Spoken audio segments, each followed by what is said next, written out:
Gisela Ortiz, exministra de Cultura y representante además familiar de una víctima del caso La Cantuta, está con nosotros. Gisela, ¿cómo le va?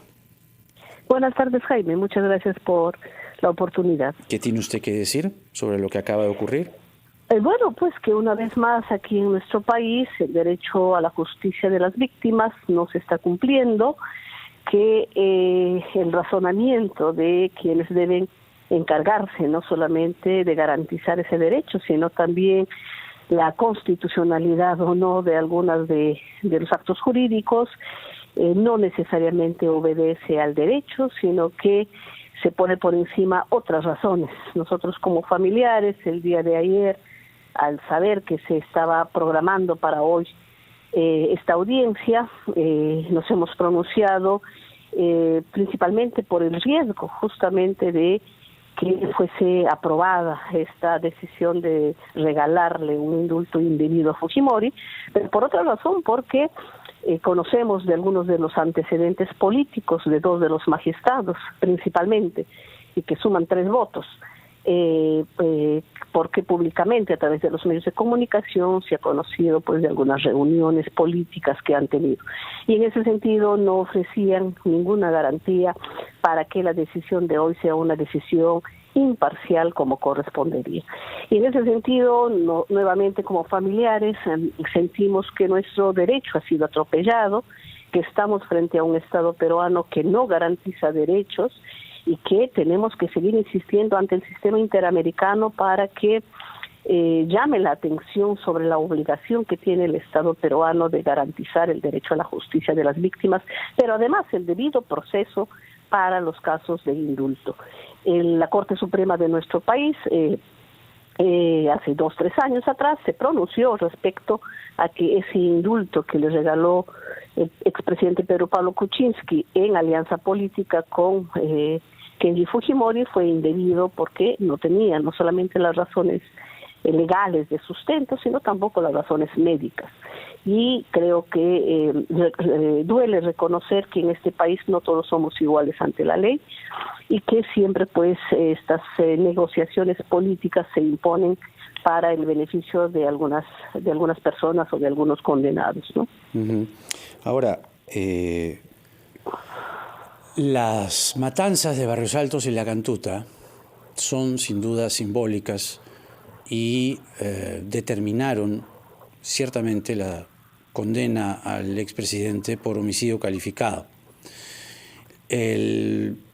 Las matanzas en sí mismas, o por sí mismas, durante el proceso, y usted lo recordará muy bien, se encasillaron o se distinguieron, mejor dicho, como delitos de lesa humanidad o crímenes de lesa humanidad.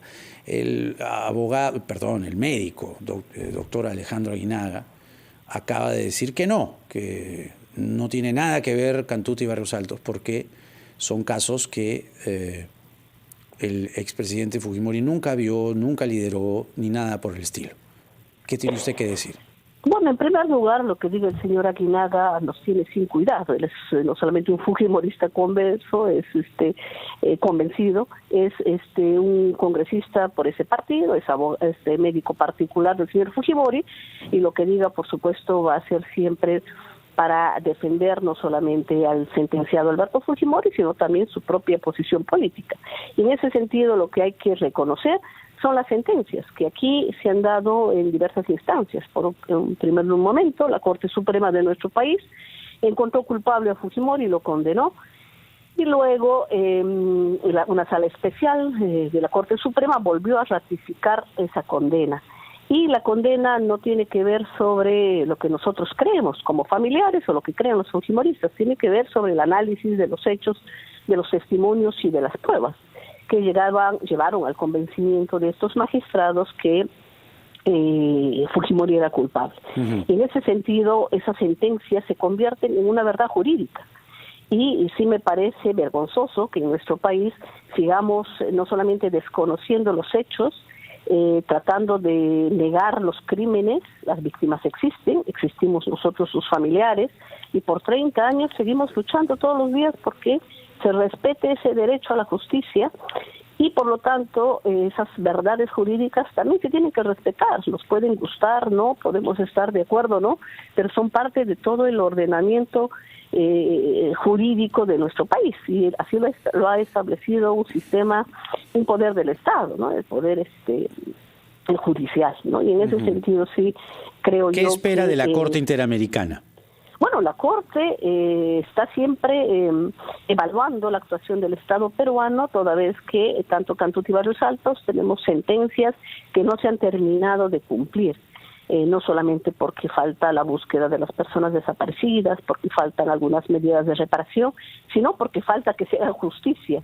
Hay muchos procesos que están en curso y en ese sentido yo espero que la Corte se pronuncie nuevamente sobre esta falta del Estado peruano de no garantizar el derecho a la justicia, ¿no? Toda vez que ya en el pronunciamiento anterior la Corte señaló no la obligación de un órgano jurisdiccional, sino del Estado peruano en su conjunto, y el Tribunal Constitucional sigue siendo parte de ese Estado peruano que el día de hoy ha actuado en contra del derecho de las víctimas, ¿no? Gisela Ortiz, exministra de Cultura, además familiar de una de las víctimas del caso La Cantuta, con nosotros. Gracias, Gisela, que tenga usted muy buenas tardes. Vamos a la puerta del TC con Mariano Calvera. Mariano. Gracias, Jaime.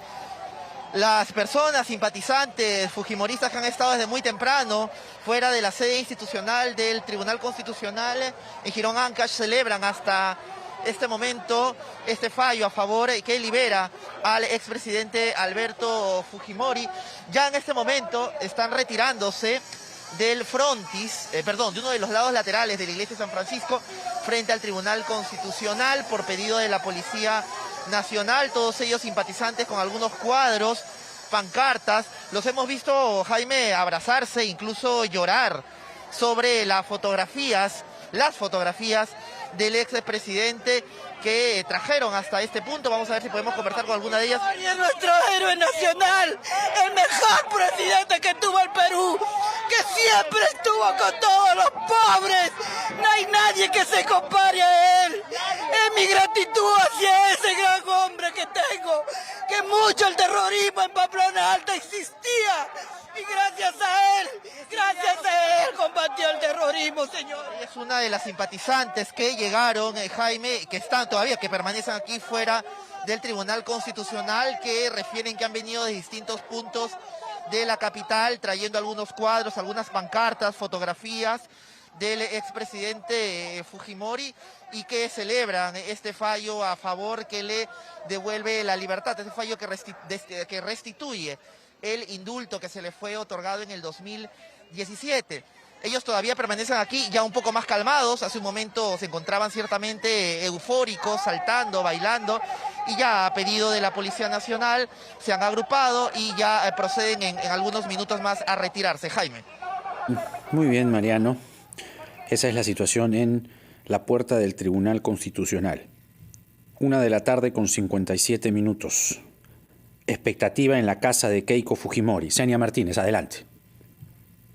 Muy buenas tardes, directo, en directo desde el distrito de Surco, exteriores de la vivienda de Keiko Fujimori, líder del partido político Fuerza Popular e hija del expresidente Alberto Fujimori. Panorama bastante tranquilo luego de conocerse, Jaime, este fallo del Tribunal Constitucional, donde por mayoría se aprobó el habeas corpus para excarcelar a Alberto Fujimori. Recordemos que si bien la votación quedó en empate, el presidente del Tribunal Constitucional, Augusto Ferrero, hizo su voto dirimente, con lo que finalmente se terminó aprobando la propuesta del magistrado Ernesto Blum para favorecer al exmandatario y restaurar los efectos del indulto humanitario. También, Jaime, recordar que esta mañana los abogados de las familias de las víctimas de los casos Barrios Altos y La Cantuta presentaron un pedido de medidas provisionales ante la Corte Interamericana de Derechos Humanos. Bien, ahora recordemos que con esta nueva decisión se va a proceder a la excarcelación del expresidente Alberto Fujimori. Repetimos entonces, el panorama bastante tranquilo desde los exteriores de la vivienda de Keiko Fujimori. Las ventanas, las cortinas están completamente cerradas. Hay algunos medios de prensa que nos mantenemos a la expectativa ante eventuales declaraciones de la hija del expresidente Alberto Fujimori. Directo en directo, RPP Noticias. Gracias, Senia, por este reporte. Más cobertura de esta decisión del Tribunal Constitucional, ciertamente polémica, ¿no? Va a traer polémica. Nuevamente el ruido. No sé si como país merecemos tanto ruido, ¿no? Pero bueno, así están las cosas. Se quedan a continuación con Joana Castro. 1:59.